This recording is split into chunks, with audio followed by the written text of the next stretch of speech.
L'invité d'Europe Nuit vient nous parler d'un classement, mais là, il n'est absolument pas question des performances de nos écoliers. Non, on va parler de vie publique, de confiance des Français dans leurs élus, dans leurs institutions et de corruption, avec ce rapport annuel de Transparency International et l'une de ses représentantes de l'ONG en France qui est avec nous. Bonsoir Myriam Savy. Bonsoir. La France est 22e dans ce classement de la perception de la corruption, assez loin derrière l'Allemagne, derrière la Grande-Bretagne, derrière aussi les pays scandinaves. Si vous deviez écrire un peu le bulletin de notes de la France, vous mettriez quoi? Élève médiocre, peut mieux faire, des progrès? Qu'est-ce que vous écririez sur ce bulletin français? Alors si on regarde le rang actuel de la France, la 22e place, on dirait peut mieux faire.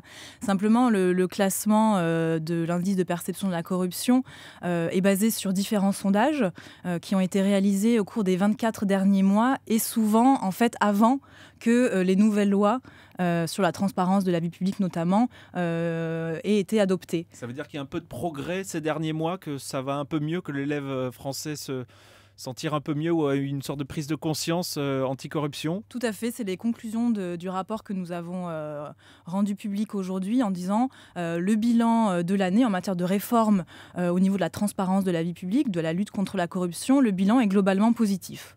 Il y a eu un électrochoc ces derniers mois, c'est l'affaire Cahuzac qui a peut-être d'un côté renforcé encore la défiance, la méfiance des Français vis-à-vis de leurs élus, mais qui a peut-être eu un effet positif, c'est une prise de conscience. Tout à fait, il y avait plusieurs lois qui étaient déjà dans les cartons. François Hollande, pendant sa campagne présidentielle, avait pris un certain nombre d'engagements, notamment au niveau de la prévention des conflits d'intérêts. L'affaire Cahuzac, ça a joué un rôle d'accélérateur. Nous avions été auditionnés par le ministre Alain Vidalies avant même que l'affaire Cahuzac explose en avril. Et simplement, cette affaire, ça a permis d'aller beaucoup plus vite et peut-être aussi d'aller plus loin que ce qui était prévu au départ. Est-ce que les choses qui ont été faites ces derniers mois, la publication du patrimoine des ministres, les évolutions sur le non-cumul des mandats, est-ce que tout ça, ça peut éviter à l'avenir une nouvelle affaire Cahuzac dans les prochains mois ? Nous l'espérons. Au jour d'aujourd'hui, il est encore trop tôt pour se prononcer. Sur le papier, les nouvelles lois qui ont été adoptées sont bonnes. Elles devraient permettre de changer la manière de faire de la politique et obliger les élus à rendre des comptes sur la manière dont ils dépensent l'argent public, mais aussi sur la manière dont ils prennent des décisions. Donc ça, c'est quelque chose de fondamental. Maintenant, ce qu'il faut regarder, c'est si les autorités qui ont été créées pour contrôler l'application de ces lois sont dotées des moyens suffisants pour effectuer leur mission. Il faut une sorte de super gendarme anticorruption en France. Il faut une figure un peu tutélaire. Voilà, donc c'est le rôle de la Haute Autorité pour la transparence de la vie publique.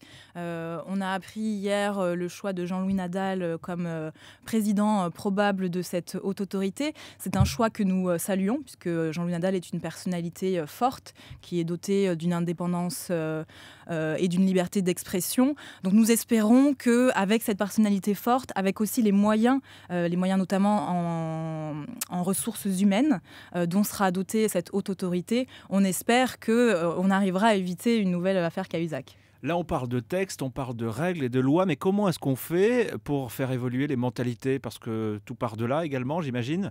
C'est tout l'enjeu. Donc le travail de Transparency International en 2014, ça va être d'expliciter ces nouvelles lois, d'expliquer aux élus pourquoi il est important pour eux de respecter ces nouvelles exigences, pourquoi est-ce qu'on leur demande de rendre publics leurs intérêts, à quoi est-ce que cela sert, et puis aussi de faire de la pédagogie auprès des citoyens pour les aider à mieux comprendre ces lois et à aussi se saisir des nouveaux droits, puisque les citoyens aujourd'hui ont acquis des nouveaux droits, notamment au niveau de la protection des lanceurs d'alerte. Ils auront également la possibilité de contrôler les déclarations d'intérêt, puisqu'elles seront publiques, et ils pourront alerter la haute autorité si jamais une déclaration d'intérêt, par exemple, est incomplète. Oui, c'est aussi aux citoyens de se mobiliser. Face à ça, il y a des actions très, très concrètes qu'on peut faire pour dire non, pour dire stop à certaines pratiques, à certaines collusions privées, publiques. Oui, tous les citoyens ont un rôle à jouer. Tout d'abord, lorsqu'ils choisissent, lorsqu'ils élisent leurs représentants, là, il y a aussi la question à se poser, est-ce que les élus qu'on élit sont hors de tout soupçon?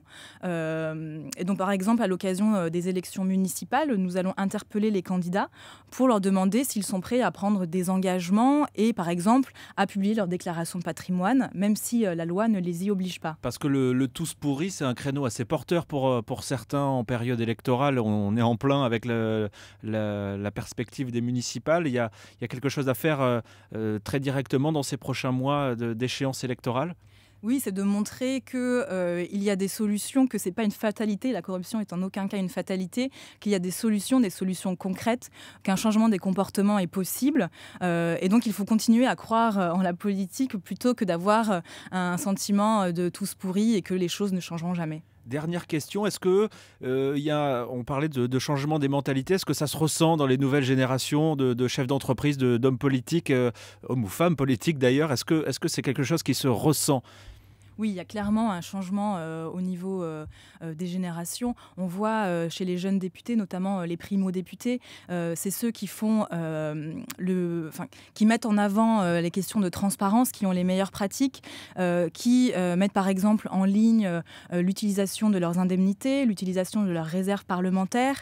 Il y a également des députés qui mettent en ligne leur agenda de rencontres avec des représentants d'intérêt. Alors, il y a évidemment aussi des élus plus anciens qui font pareil, mais je dirais que chez les élus de la nouvelle génération, c'est beaucoup plus visible. Plus naturel et plus visible.